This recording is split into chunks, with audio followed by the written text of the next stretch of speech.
Damian, what is this? Adanna asked, her voice trembling. Damian didn't answer right away. He laughed in a wicked manner. And suddenly, 4 men stepped forward from the corners, their eyes cold and unforgiving. Adanna's breath caught in her throat. What is this? Who are they? One of the men grinned, showing yellow teeth. You didn't think it would be so easy, did you? Adanna's body tensed, and panic set in.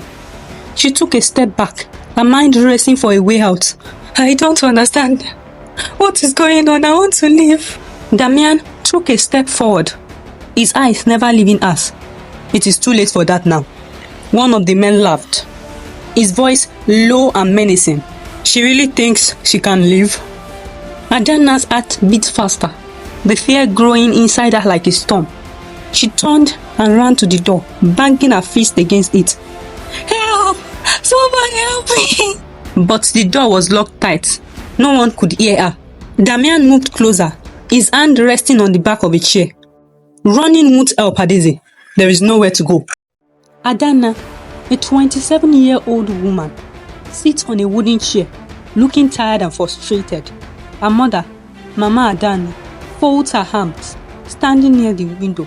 They are in the middle of an argument. Adanna dropped the spoon into her plate and sighed. The rice on her plate was now cold. She had lost her appetite. She looked at her mother, who was busy counting money for the small wooden box she had always kept under her bed. Mama, I am not getting any younger. Why do you keep chasing them away? Adanna asked, her voice shaking. Mama Adanna did not look up. I will not let you marry a poor man. Do you want to suffer? Adanna's eyes widened. Mama, love is not about money. Mama Adanna laughed, shaking her head. Will love put food on your table? Will love buy you a car? Will love build you a house? Adanna leaned forward. Mama, Chinedu is a good man. He loves me. He has a small business he will grow. Mama Adanna snapped her fingers. Small business? Selling phone chargers in traffic. Is that a husband? Adanna's face turned red. Mama, at least he's working. He's not lazy. Mama Adanna pointed her finger at her. Listen to me, Adanna. I suffered in my marriage. I married your father out of love. And where did it take me? Nowhere. Look at this house. Look around you. Look at my life. Is this what you want for yourself? Mama, I understand your pain. Adanna sighed as she held her mother's hands. But times have changed. Chinedu is different. Mama Adanna pulled her hands away. There is nothing different. A poor man will only give you tears. Forget about Chinedu. Adanna shook her head. What about Emeka? You chased him away too. Mama Adanna is that one. A teacher with a small salary. My daughter cannot marry such a man. Adanna stood up, frustrated. Mama, money is not everything. Mama Adanna clapped her hands. Then go and marry hunger. Go and marry suffering. But don't say I did not warn you. Adanna folded her arms. So what do you want? Should I wait for a rich man to fall from the sky? Mama Adanna smiled. No need to wait. A rich man had already come. Adanna had skipped. What do you mean? Mama Adanna sat down and picked up a wrapper. Chief Ebuka is interested in you. Adanna frowned.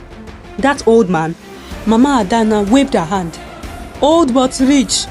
He has houses, cars, businesses. He would take care of you. Adanna shook her head. Mama, I cannot marry him. Mama Adanna's face changed. Why not? Do you think you are still 18? You are 27. Adanna, time is going. Don't be foolish. Adanna swallowed hard. Mama, I want love. Mama Adanna eased.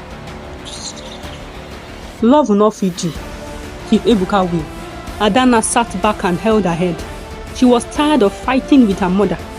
She wanted a man who loved her, but her mother wants a man who has money. And now, she had to make her choice. A few days later, Valentine was getting closer. Adanna stood outside a boutique, staring at a red dress behind the glass window. It was beautiful, Smooth fabric, perfect fit, the kind of dress that made someone special. She touched the price tag and sighed. It was far too expensive. She had no business admiring something she could not afford. Or let's say she could never afford. Just as she turned to leave, a sleek black SUV pulled up beside her. The car was polished, the rims shining like silver. The tinted window rolled down slowly, and a deep, confident voice called out, "Excuse me, beautiful." Adanna looked up. The man stepping out of the car was tall, well-dressed, and carried himself with the air of someone used to getting what he wanted. His dark blue suit hugged his broad shoulders, and a gold wristwatch gleamed on his wrist. He smiled, revealing white, perfect teeth. "A woman as beautiful as you are deserves the best," he said smoothly, his eyes sweeping over her. "Let me take you out on Valentine's Day." Adanna blinked, surprised. She had never seen him before. "I don't even know you," she replied, shifting uncomfortably. The man chuckled. "That is easy to fix. My name is Chief Damian, and you are..." She hesitated before answering. "Adanna." "Beautiful name," Damian said, taking a step closer. "Tell me, Adanna, what is stopping you from saying yes?" Adanna glanced around. People were passing by, some sneaking curious glances at them. She felt uneasy. "I just met you," she said, folding her arms. "I don't go out with strangers." Damian smiled. "Then, let's not be strangers. I'll take care of you. Just say yes." Adanna swallowed. There was something about his confidence, the way he spoke, that made her feel drawn in. He looked like a man who had everything, a man who could change her life. She glanced at the boutique window again. The red dress seemed to mock her. Would a life with Damian mean she could afford such things? No more worrying about money, no more worrying about struggles. But something in her chest tightened. This felt too easy, too perfect. She looked at Damian, still unsure.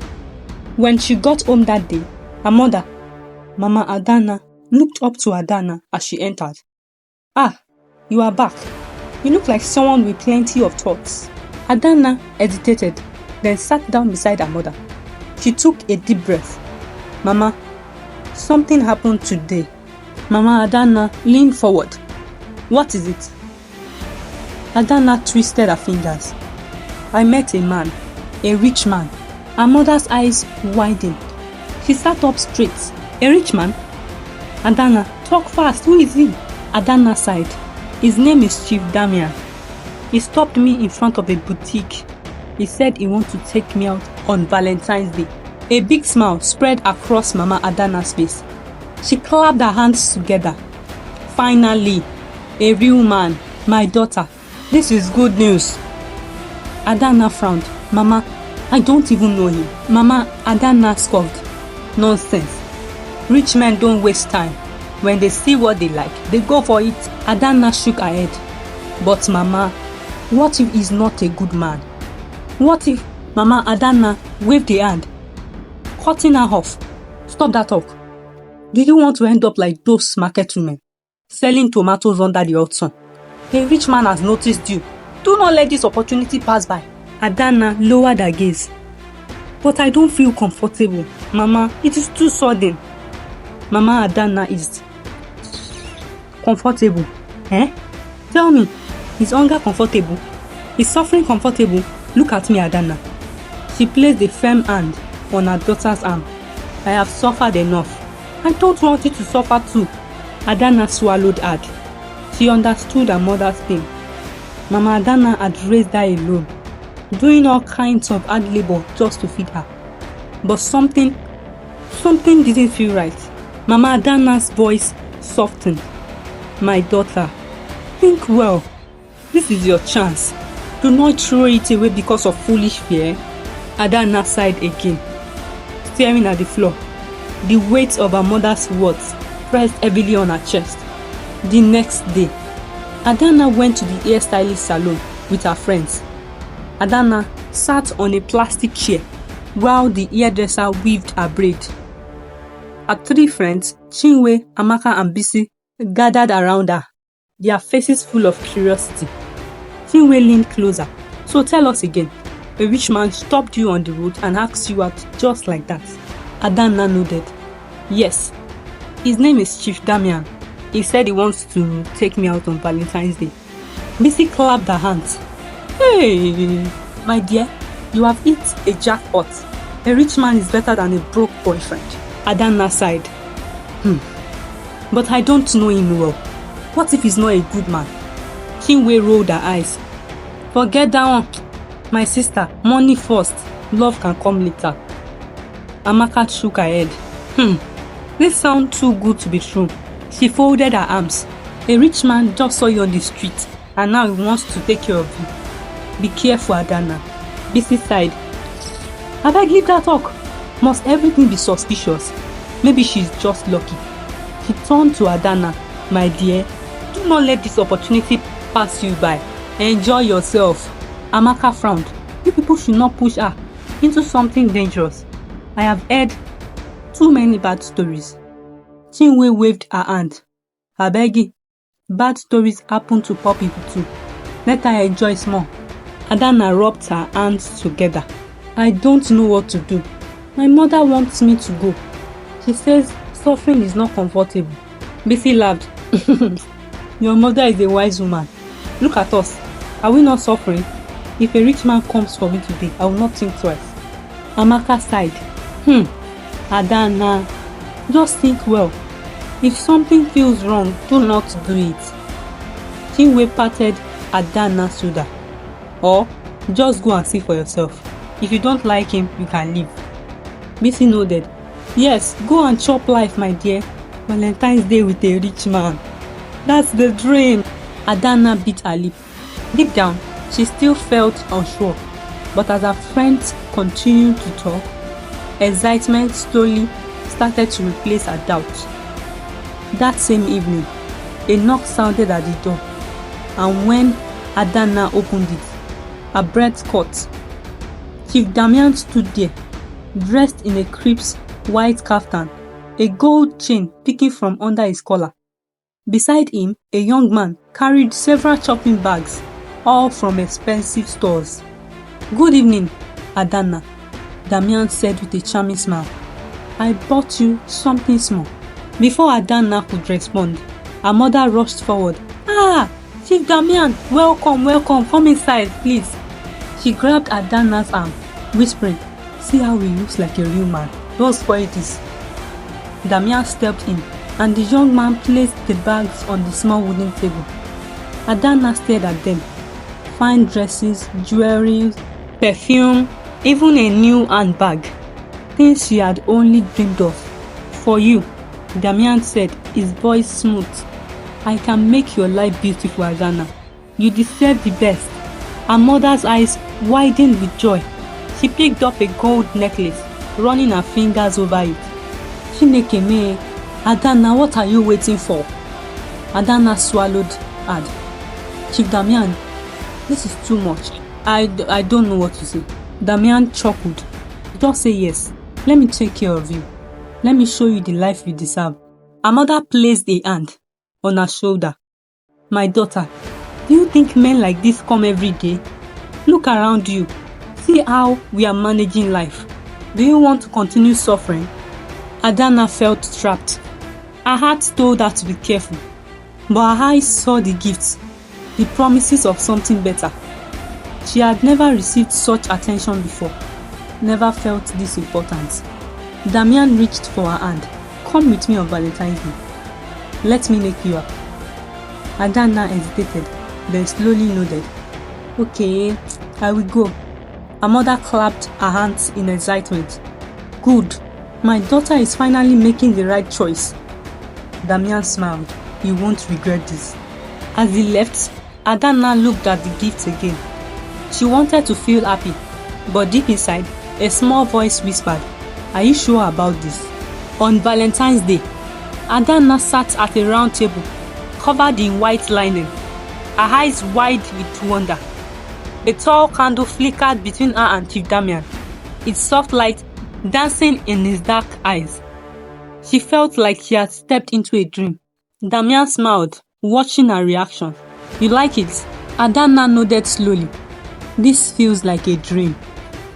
A waiter appeared, placing a plate of grilled lobster in front of her. The food looked like something from a cooking show. Perfect, colorful, expensive.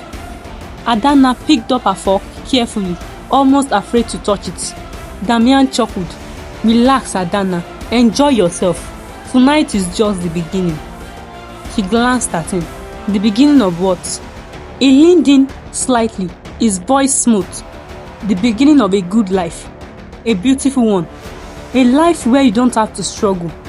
A life where you get everything you want." Adanna swallowed hard. The words were tempting.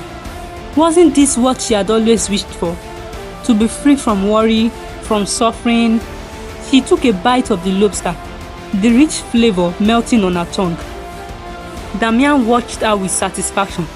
"You see, this is how you should be treated. A woman as beautiful as you are should never have to worry about anything." Adanna smiled. "Nobody has ever done this for me before." Damian reached across the table, taking her hands in his. His fingers were warm, firm. "That's because they were boys. I am a man, and I know how to take care of a woman like you." Later at night of that same day, Adanna sat in the back seat of Damian's sleek black car, the leather seat smooth beneath her. Everything around her felt so perfect. Damian, the night, the luxury. But there was a feeling inside her that she could not shake off. She glanced out the window, trying to focus on something else. But her mind kept returning to the uneasy feeling that had started to grow. Damian was talking on the phone again, his voice low and serious. She couldn't hear the words clearly, but something in the way he spoke made her feel uncomfortable. Damian glanced in the rear view mirror and caught her looking at him. He quickly ended the call, tucking his phone into his pocket. He turned and smiled at her. "You are quiet, Adanna. What's wrong?" he asked, his voice smooth. Adanna forced a smile. Nothing. Just thinking." He laughed lightly. "You are always thinking too much." But Adanna could not ignore the feeling in her chest. She looked out of the window again, trying to distract herself. But her eyes kept darting back to Damian, who seemed a little nervous for her liking. His fingers were tapping on the steering wheel, and his jaw was tense. After a few more minutes, she decided to speak up. "Are we really going to a hotel?" she asked, her voice shaky. Damian's smile widened. "But there was something off about it." "Of course, darling. It is a beautiful place. You will love it." Adanna frowned. "But why a hotel? I thought we were just going for dinner." Damian's smile faded a little. He cleared his throat. "We are going to enjoy the night, Adanna. Relax, it will be perfect." Adanna's gut told her something was wrong. She shifted in her seat, her hand feeling cold. "You seem different tonight," she said, her voice quiet. Damian looked at her quickly, his eyes narrowing slightly. "What do you mean?" "You are acting nervous. You weren't like this before," she said, her eyes searching his face. He laughed again, but this time he didn't sound as confident. "You are just imagining things. Everything is fine." But Adanna wasn't convinced. She looked at his hands, gripping the steering wheel too tightly. "Why do you keep looking at your phone? You have been on it a lot tonight." Damian let out a sigh. "It is just business, Adanna. Nothing for you to worry about." Adanna stared out the window, her mind racing. She wanted to trust him, but something was telling her to be careful. They pulled up to a tall, fancy hotel. The lights outside were bright, and the building looked impressive. But Adanna's heart raced even faster. Damian looked at her. "Here we are," he said with a smile, but there was no warmth in it. Adanna felt a lump form in her throat. She could not explain it, but something inside her told her that this night was not going to be what she thought. Adanna stepped into the dark, expensive hotel room. The moment she crossed the threshold, the door behind her slammed shut with a loud bang. She jumped, her heart pounding in her chest. Damian stood by the door, his back to her, locking the door with a soft click. Adanna's stomach twisted. Her feet seemed to freeze to the ground. She looked around the room, but it felt too quiet and too cold. "Damian, what is this?" Adanna asked, her voice trembling. Damian didn't answer right away. He laughed in a wicked manner. And suddenly, 4 men stepped forward from the corners, their eyes cold and unforgiving. Adanna's breath caught in her throat. What is this? Who are they?" One of the men grinned, showing yellow teeth. "You didn't think it would be so easy, did you?" Adanna's body tensed, and panic set in. She took a step back, her mind racing for a way out. "I don't understand. What is going on? I want to leave." Damian took a step forward, his eyes never leaving us. "It is too late for that now." One of the men laughed, his voice low and menacing. "She really thinks she can leave?" Adanna's heart beat faster, the fear growing inside her like a storm. She turned and ran to the door, banging her fist against it. "Help! Somebody help me!" But the door was locked tight. No one could hear her. Damian moved closer, his hand resting on the back of a chair. Running won't help Adeze. There is nowhere to go. Adanna felt tears welling up in her eyes. "Why are you doing this to me? What did I do wrong?" She backed up, bumping into the cold wall behind her. The 4 men slowly closed in, their eyes following her every movement. Please, I just want to go. I won't tell anyone, I swear. Just let me go." Damian smirked. "It is too late for promises now, Adanna. You have made your choice." Adanna's legs felt weak, but she couldn't stop herself from pleading. "Please, don't hurt me. I don't want this. I don't want any of this." One of the men laughed again, his voice full of cruel amusement. "She thinks she has a choice." Adanna could feel the walls closing in around her, the room getting smaller with every passing second. Her mind raced. She'd need to get out. She need to escape. But they were too close now. The door was locked. The men were too many. Her thoughts blurred with fear. Adanna turned to face Damian, trying to steady her voice. "Damian, okay, why are you doing this? I trusted you. I thought you cared about me." He stepped closer, his face expressionless. "I never cared about you, Adanna. You were just a way to get what I wanted."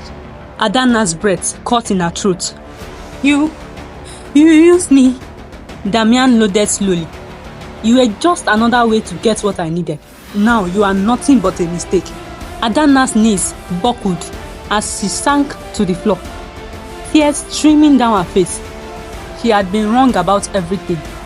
About him, about the life she thought she wanted. And now there was no way out. "Please, Damian," she whispered, her voice broken. "Please don't do this." One of the men grabbed her arm roughly, pulling her to her feet. "Enough of this," he growled. Damian's cold eyes met hers one last time. "This is the price you pay, Adanna, for your choices, for your greed." Adanna tried to break free, but the man held her tightly. She looked at Damian, the man who had promised her everything, and realized that nothing had ever been real. She was nothing more than a pawn in his twisted game. She closed her eyes, tears falling freely now. She had made the wrong choice, and now there was no going back. In the ritual room, the prominent men were eating raw meat with blood all over it. They cheered to prosperity, wealth, and authority. The ritual was successful, Chief Damian said, until next year Valentine's Day, when we get another scapegoat. The streets of Lagos were busy, but in the midst of the noise, Mama Adanna was frantic. Her heart pounded as she hurried down the sidewalk, clutching her phone. She had been looking for her daughter for some days now, but Adanna was nowhere to be found. She reached a small alley and stopped to catch her breath. Where could she be? Mama Adanna muttered, wiping tears from her eyes. She had tried calling Adanna's phone countless times, but it went straight to voicemail. The panic was eating her alive. She ran across the street to a police station. The uniformed officers inside looked up as she entered. Her voice cracked as she spoke. Her words rushed. My daughter is missing. I know that man did something to her. A police officer, tall and broad, stepped forward and raised an eyebrow. Which man? He asked. Chief Damian, the rich man she went out with on Valentine's Day, she said, her voice trembling with fear and anger. He promised her everything. Now she is gone. The officer sighed and shook her head slowly. That man is powerful. He has connection everywhere. You can't just accuse him like that. Mama Adanna's face twisted with frustration. But he's the only one she was with. He was the one who took her out. I know he did something to her. The officer looked at her with pity, but remained calm. Madam, you can't just accuse someone without proof. If you do, you can be sued for slander. You need to be careful. Her eyes widened in disbelief. So you are telling me that I should not try to find my daughter? I should just let him get away with it? I am not saying that, the officer said, his voice softer. But be careful. If you want help, you need to be sure of what you are saying. Without evidence, there is nothing we can do. Mama Adanna felt a cold wave of realization wash over her. She had rushed into conclusions without thinking. What if she had made a mistake? What if Chief Damian had nothing to do with Adanna's disappearance at all? A sinking feeling grew in her stomach. But I don't know where else to look. What if she's in danger? What if he did something to her? The officer gave her a sympathetic look. The best thing you can do right now, madam, is to file a missing person report. We will search for her, but we need to do it the right way. Mama Adanna nodded slowly, tears welling up in her eyes. She knew it was right, but the feeling of guilt and regret washed all over her. Had she rushed into the station without truly knowing what was happening? Was it her fault? Okay, she whispered, her voice barely audible. I will file the report. She turned to walk out of the police station, but before she could leave, the officer stopped her. We will do everything we can to help you, he said. But be careful who you accuse. It is a serious matter. Mama Adanna nodded, a mix of fear and hope in her heart. All she knew was that she couldn't stop looking for her daughter, no matter what. Mama Adanna stormed into the mansion, her heart pounding with anger and desperation.